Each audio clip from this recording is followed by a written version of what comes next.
inviting me. It's good to get a Greens Party perspective on VCOSS's state election campaign and election platform, and good to get a perspective from the Greens about what your hopes and visions are for this next electoral term. Yes. So just to kick us off, Colleen, you've been very active in local issues for a very long time. You've been elected in local government. You've been an upper house member now for a number of years, and you've been representing the communities of the western suburbs, which are some of the most disadvantaged areas of the state for a long time now. What encouraged you to join the Greens rather than operate as a high-profile independent in your own right? It's an interesting question. The pivotal point for me was Tampa, that when I'd expected that kind of behaviour from the Liberals, but I never thought that the ALP would actually say that it was acceptable to use the race card during an election. I actually joined the Greens during that week because it was Bob Brown saying this is not the right way to treat people. And I joined the Greens too then because for a long time I'd toyed with it, and I knew their environment stuff was great, but it was when they moved into the social justice areas as well that I knew that I could probably achieve more within a party than I could on my own. But obviously I have been a very strong voice for the western suburbs, and some people might say a very strong ninja, but I love the western suburbs. I've lived in Footscray for 25 years, wouldn't live anywhere else, and I think we deserve what everybody else gets. Thank you. And the Greens are using the phrase in their advertising, "My values haven't changed, but my vote has." What thinking lies behind that, do you think, at the state level? I think that particular slogan resonates with people in my age group. I'm 51 and who may have voted for the Labor Party or the Liberal Party for a very long time, but the values of those parties have not kept pace with modern thinking, or that, you know, my values have not changed. Why is it that the party I always voted for, its value have changed? So that's why we're using that, and it really has resonated very strongly. The first time I saw that slogan, I just thought that's what it's about for me. And now there's been quite a bit of public commentary that it's populist policy that wins elections. Yes. So how do you think Greens' values align with the values of the general voting public? It's really interesting because we have a couple of quite difficult policies that other politicians are really frightened of, say dying with dignity.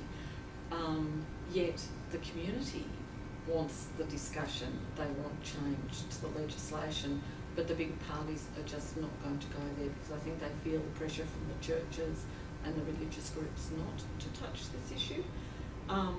We don't take on something just because it's popular, and I could have said a dozen times over this past 3 months, yes, I absolutely agree with everything you're saying and I'll help you, when in fact I didn't, and I won't do that. Okay, we'll go on to VCOSS and our state election platform. So VCOSS produced a state election platform called Cause Not Consequence. Yes, very impressive.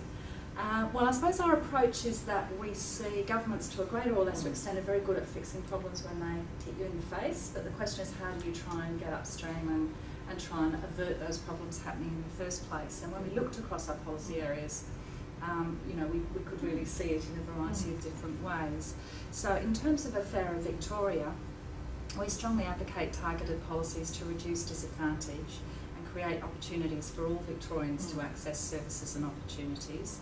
What are the priorities of the Greens that are relevant to building a fairer and more inclusive society, and what policies can we look at before Saturday that talk about this? It was interesting time now. Yeah, I know. It's I had to attend last week a forum on preventative health, and I took along 8 policy areas, not just the health policy, because it was about women, it was about domestic violence, it was about children's services, it was about all of those things. And I think what's been really interesting about, you know, responding to the VCOSS survey is it makes it very clear that what's required is a whole of government approach to these issues. And I see it in the western suburbs, especially with the new suburbs, that are just being allowed to grow like Topsy with no control, and now with the push out of the growth boundary, that's going to happen even more. So I think the policies that people should be looking at that, you know, go to the heart of what you're talking about will be our health policy, our transport policy, our planning policy, our women's policy, probably just read all the policies, because I think in some way they're all interlinked to that particular question. The lack of population planning is really critical. Thank you. Now I'll move into some particular areas, program areas, I suppose, or sectors. So children and families, there's been a strong media focus recently on child protection from a crisis response perspective. We know that early intervention and the right support at the right time for children and families is the most effective means of delivering the best possible outcomes.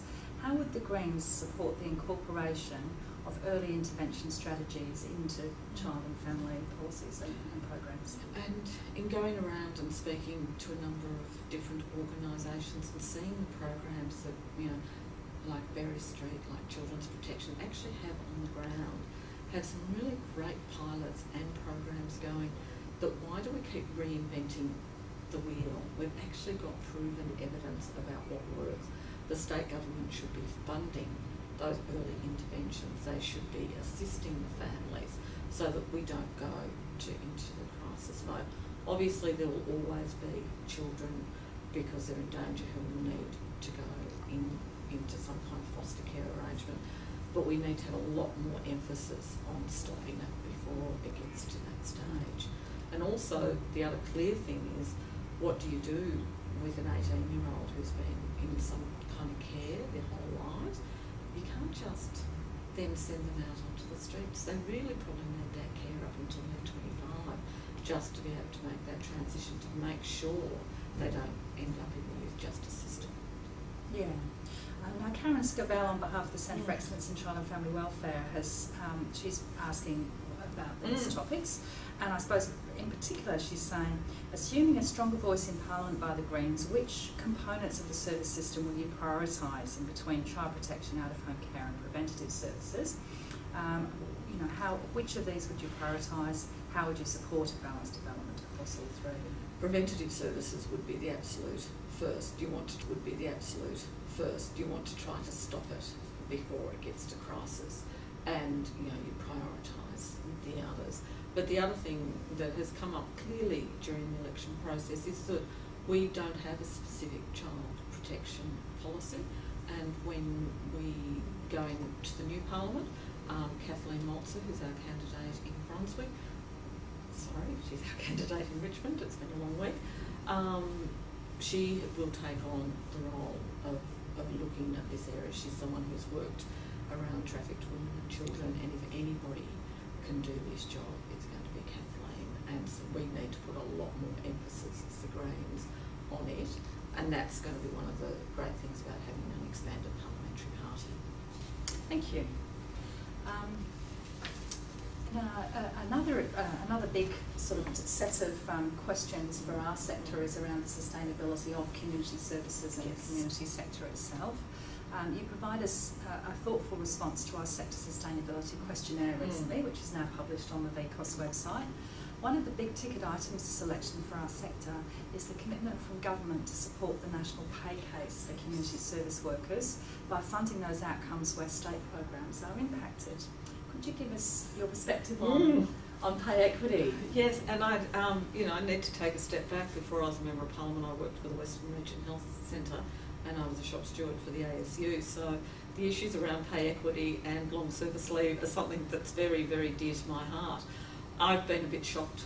No, I've actually been really shocked this week with the federal government's back down, it feels like, around funding the pay equity case, because we all know that you can raise the pay rates, but unless services are actually fully funded for that, they're not going to be able to manage it. And I've seen this time and time again where there's no concession from government that they have to fully fund it, and the pay equity case is a really important one, and the Greens, federally and state, are absolutely behind the sector, behind the union, to make sure that there is no back down on the funding issue. And in terms of some of the other issues around the sector, so particularly some of the pressures around workforce and the need for a workforce plan, workforce strategy, and also issues around funding, so how unit pricing and indexation are managed. Do you want to talk a little bit about your perspective on that? Whenever we would be wanting to talk about such things as unit pricing, the first thing we would do is go to the particular organisation and say, explain to us exactly how this works, what you need, and what the funding is going to do. And obviously every service has, a slightly different approach. But we know that there's a baseline, we know that it needs to be funded to that level, and it always seems to me that it's funded at maybe 10 or 20% lower than what's actually required. So we need to get this right. Services can't continue on the smell of an oily rag. The work they're doing is too important.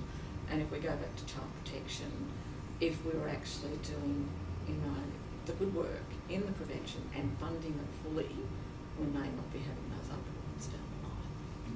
Thank you. Next big theme, education. Yes. So we've got a couple of questions here from VCOSS members and from VCOSS. So Elizabeth McGarry, on behalf of the Inclusive Education Network, says, many community organisations and countless families are so alarmed by the huge educational barriers still existing for children with additional needs that they're calling for the Victorian Ombudsman to hold an independent inquiry to determine the causes and identify the solutions. So what would the Greens do, ideally to avert the need for such an inquiry, but what would the Greens do to respond to this pressing issue? I actually think you need the inquiry first, because whichever government it's going to be after Saturday, I don't believe is going to do what's required without there having been an independent inquiry to start it off. We all know of families who do have real barriers in terms of their children being able to access mainstream education or special education, or in the case of a number of children, I know best from the western suburbs, who have autism, who are travelling an hour and a half each way to go to school.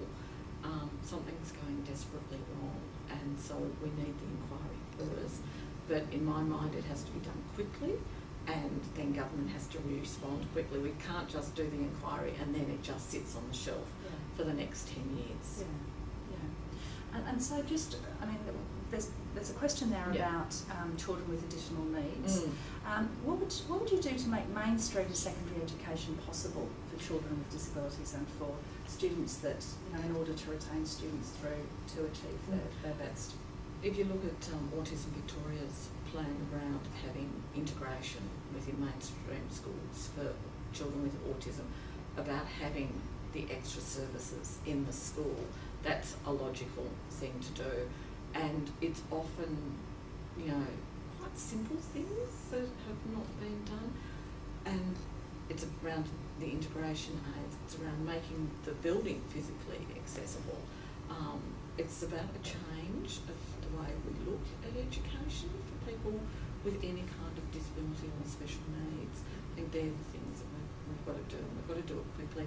And it takes some imagination, but it can be done.